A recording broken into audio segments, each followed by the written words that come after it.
ಶ್ರೀ ಗುರು ಚಕ್ರವರ್ತಿ ಸದಾಶಿವ ಚಂದ್ರತಾಯಿ ಚಿಕ್ಕೈಮುತ್ಯ ಈ ವರ್ಷ ಶ್ರೀಶಕೆ 1948 ಪರಾಭವನಾಮ ಸಂವತ್ಸರ. ಈ ಒಂದು ಪರಾಭವನಾಮ ಸಂವತ್ಸರದಲ್ಲಿ ಈ ವರ್ಷ ಶುಭ ಮತ್ತು ಅಶುಭ ಫಲಗಳನ್ನ ಸಮನಾಗಿ ನೀಡುವ ವರ್ಷ ಆಗೈತಿ ಈ ವರ್ಷ.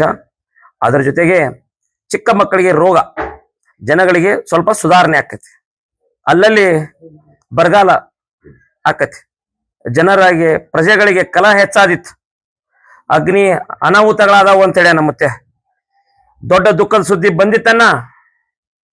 ಅತಿ ಗಾಳಿ ಬೀಸುವುದರಿಂದ ಅಲ್ಲಲ್ಲಿ ಕಂಡ ಮನ್ನಡ ಆಕತಿ ಅಂತೇಳಿ ನಮ್ಮತ್ತೆ.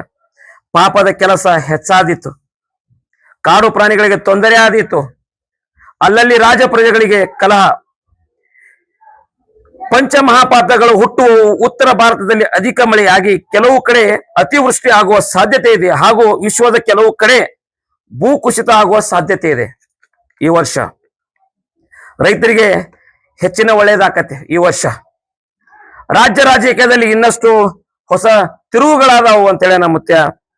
ಈ ವರ್ಷದ ದೇಶದ ಗಡಿಗಳಲ್ಲಿ ಆತಂಕದ ವಾತಾವರಣ ಹಾಗೂ ಯುದ್ಧದ ಕಾರ್ಮೋಡ, ನೈಸರ್ಗಿಕ ವಿಕೋಪಗಳ ಹಾವಳಿ ಹೆಚ್ಚಿತು ತಿಳಿಯರನ್ನ ಅಂತೇಳಿನ. ಈ ವರ್ಷದಲ್ಲಿ ಆರ್ಥಿಕ ಸ್ಥಿತಿಯಲ್ಲಿ ಸ್ಥಿರ ಬೆಳವಣಿಗೆ ಆಕತ್ತೆ ಅಂತೇಳಿ ಮುತ್ಯ. ಅದರ ಜೊತೆಗೆ ಶ್ರೀಮಂತ ಮತ್ತು ಬಡವರ ನಡುವಿನ ಅಂತರದಂತ ಸಮಸ್ಯೆಗಳು ಕಡಿಮೆ ಆಕಾವು.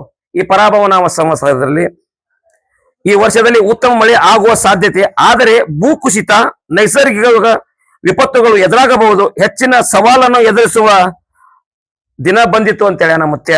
ಅದರ ಜೊತೆಗೆ ಜನರ ಆರೋಗ್ಯದಲ್ಲಿ ಸುಧಾರಣೆ ಆಕತಿ ಈ ವರ್ಷ. ಈ ವರ್ಷದಲ್ಲಿ ಬಹಳ ಪ್ರಮಾಣದಲ್ಲಿ ಮಳೆ ಪ್ರವಾಹ ಭೀತಿ ಆದರೂ ಯಾವ ರೀತಿಯ ಭಯವಿಲ್ಲ. ಈ ವರ್ಷ ಉದ್ಯೋಗಗಳು ಉತ್ತಮ ಆರ್ಥಿಕ ಕ್ರಾಂತಿ ಆಕತ್ತೆ ಅಂತೇಳಿ ಮುತ್ಯ. ಮುಂಗಾರಿ ಮನೆ 7ಆನೆ, ಹಿಂಗಾರಿ ಮಳೆ 9ಆನೆ. ಓಂ ಹರಿವ ಹಾವಿನ ಗಂಡ, ಉರಿವ ಕಿಚ್ಚಿನ ಗಂಡ, ಹಂಡ ಹಾಡೂರ ಗಂಡ, ಲಂಡ ಮುಸಲರ ಗಂಡ, ತುಂಡ ಜನಿವಾರ ಗಂಡ, ಒಟ್ಟು ಕುದಿಯವರ ಗಂಡ, ಇಟ್ಟಂಗಸವರ ಗಂಡ, ವಿಧಿ ಗಂಡ, ವಿಲಾಸದ ಗಂಡ, ಗಾಳಿ ಗಂಡ, ಧೂಳಿ ಗಂಡ, ಚೀಡಿ ಚಿಪಾಟಿ ಮಾಡೋರ ಗಂಡ, ಅಡಿವೆಯಲ್ಲಿ ಮನಿ ಮಾಡಿ ಗಿಡದಡಿಯಲ್ಲಿ ನಿಂತು ತುಡುಗ ಮುನಿಜರನ್ನು ಕೊಲ್ಲುತ್ತ ಬರ್ತಾನೆ ಒಡೆಯ ಸದಾಶಿವ ಬಹುಪರಾಕ್ರಮೆ. 1,80,000 ಪಾಚೋ ಪಿರ್ ಜಂಗಮ ಜತಾಪಿರ್ ಮೂರ್ಲೋ ಪುಂಡಿ ಪಚಾಕಿ ದೋಸ್ತರು ಪಚಾಕಿ ದೋಸ್ತರು ಯಾಜೇನ ಪಾರ್ವತಿ ಶಿವರ ಮಹಾದೇವ್ ಸದಾಶಿವ ಮುತ್ಯ ಮಹಾರಾಜ್ ಕಿ, ಚಂದ್ರತಾಯಿ ಮಹಾರಾಜ್ ಕಿ, ಚಿಕ್ಕೈ ಮುತ್ಯ ಮಹಾರಾಜ್ ಕಿ, ಸಕಲ ಸಾಧು ಸಂತ ಮಹಾರಾಜ್ ಕಿ ಜೈ ಮಂಗಲಂ ಜೈ ನಮ ಪಾರ್ವತೇಶ್ವರ ಮಹಾದೇವ್. ಬೆಕ್ ಟಿವಿ ಕರ್ನಾಟಕ ಯೂಟ್ಯೂಬ್ ಚಾನೆಲ್ಗೆ ಈಗಲೇ ಸಬ್ಸ್ಕ್ರೈಬ್ ಮಾಡಿ. ಧನ್ಯವಾದಗಳು.